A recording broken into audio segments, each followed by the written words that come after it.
The Art of War by Sun Tzu, translated by Lionel Giles.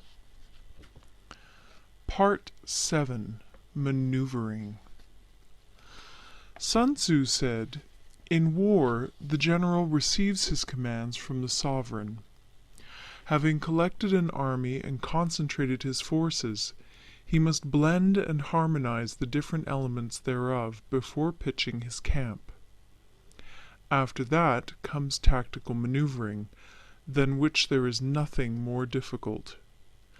The difficulty of tactical maneuvering consists in turning the devious into the direct, and misfortune into gain.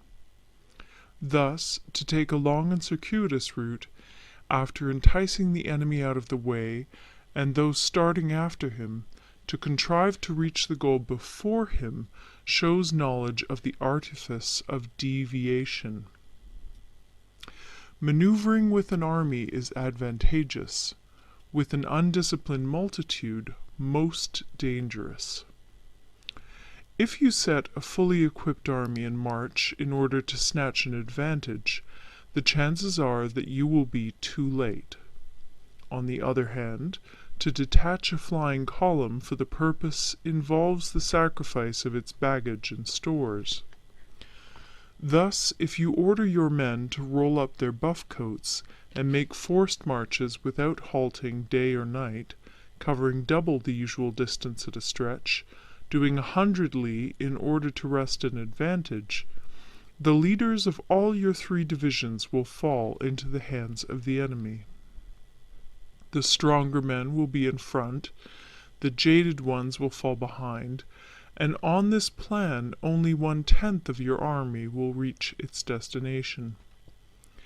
If you march 50 li in order to outmaneuver the enemy, you will lose the leader of your first division, and only half your force will reach the goal. If you march 30 li with the same object, 2/3 of your army will arrive. We may take it then that an army without its baggage train is lost. Without provisions, it is lost.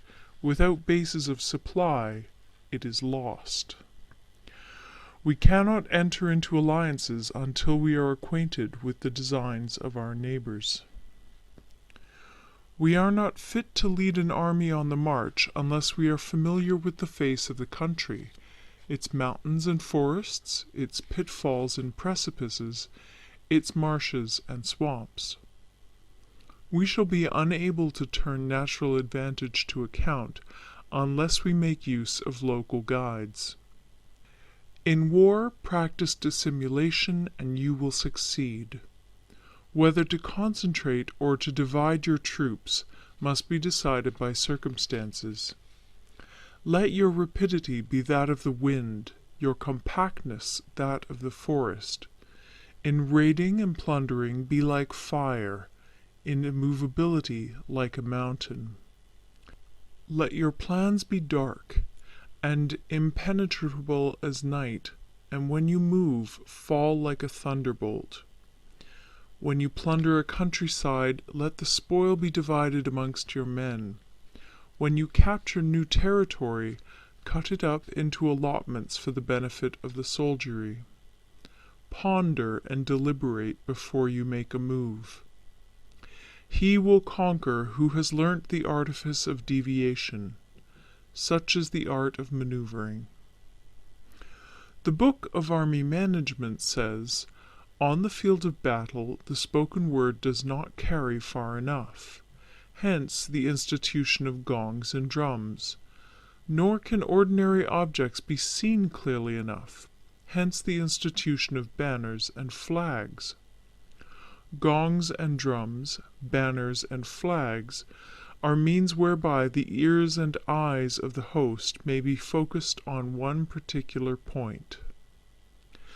The host thus forming a single united body, it is impossible either for the brave to advance alone, or for the cowardly to retreat alone. This is the art of handling large masses of men. In night fighting, then, make much use of signal flyers and drums, and in fighting by day, of flags and banners, as a means of influencing the ears and eyes of your army.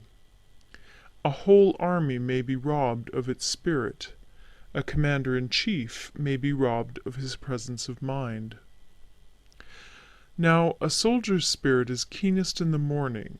By noonday it has begun to flag, and in the evening his mind is bent only on returning to camp. A clever general, therefore, avoids an army when its spirit is keen, but attacks it when it is sluggish and inclined to return. This is the art of studying moods. Disciplined and calm, to await the appearance of disorder and hubbub amongst the enemy. This is the art of retaining self-possession. To be near the goal while the enemy is still far from it, to wait at ease while the enemy is toiling and struggling, to be well fed while the enemy is famished. This is the art of husbanding one's strength. To refrain from intercepting an enemy whose banners are in perfect order, to refrain from attacking an army drawn up in calm and confident array, this is the art of studying circumstances. It is a military axiom not to advance uphill against the enemy, nor to oppose him when he comes downhill.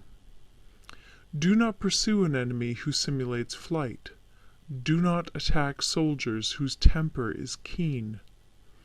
Do not swallow bait offered by the enemy. Do not interfere with an army that is returning home. When you surround an army, leave an outlet free. Do not press a desperate foe too hard. Such is the art of warfare. End of Part 7.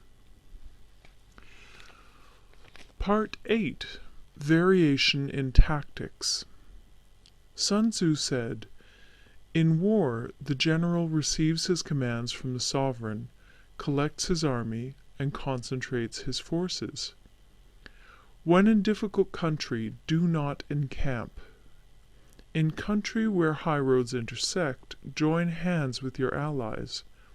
Do not linger in dangerously isolated positions. In hemmed-in situations, you must resort to stratagem. In desperate position, you must fight. There are roads which must not be followed, armies which must not be attacked, towns which must not be besieged, positions which must not be contested, commands of the sovereign which must not be obeyed." The general who thoroughly understands the advantages that accompany variation of tactics knows how to handle his troops. The general who does not understand these may be well acquainted with the configuration of the country, yet he will not be able to turn his knowledge to practical account. So, the student of war who is unversed in the art of war of varying his plans, even though he be acquainted with the 5 advantages, will fail to make the best use of his men. Hence, in the wise leader's plans, considerations of advantage and of disadvantage will be blended together. If our expectation of advantage be tempered in this way, we may succeed in accomplishing the essential part of our schemes. If, on the other hand, in the midst of difficulties we are always ready to seize an advantage, we may extricate ourselves from misfortune. Reduce the hostile chiefs by inflicting damage on them, and make trouble for them, and keep them constantly engaged. Hold out specious allurements, and make them rush to any given point. The art of war teaches us to rely not on the likelihood of the enemy's not coming, but on our own readiness to receive him, not on the chance of his not attacking, but rather on the fact that we have made our position unassailable. There are 5 dangerous faults which may affect a general. 1. Recklessness, which leads to destruction. 2. Cowardice, which leads to capture. 3. A hasty temper, which can be provoked by insults. 4. A delicacy of honor, which is sensitive to shame. 5. Over-solicitude for his men, which exposes him to worry and trouble. These are the 5 besetting sins of a general, ruinous to the conduct of war. When an army is overthrown and its leader slain, the cause will surely be found among these 5 dangerous faults. Let them be a subject of meditation. End of Part 9. Recorded in Toronto, Ontario by Moira Fogarty, October 2006.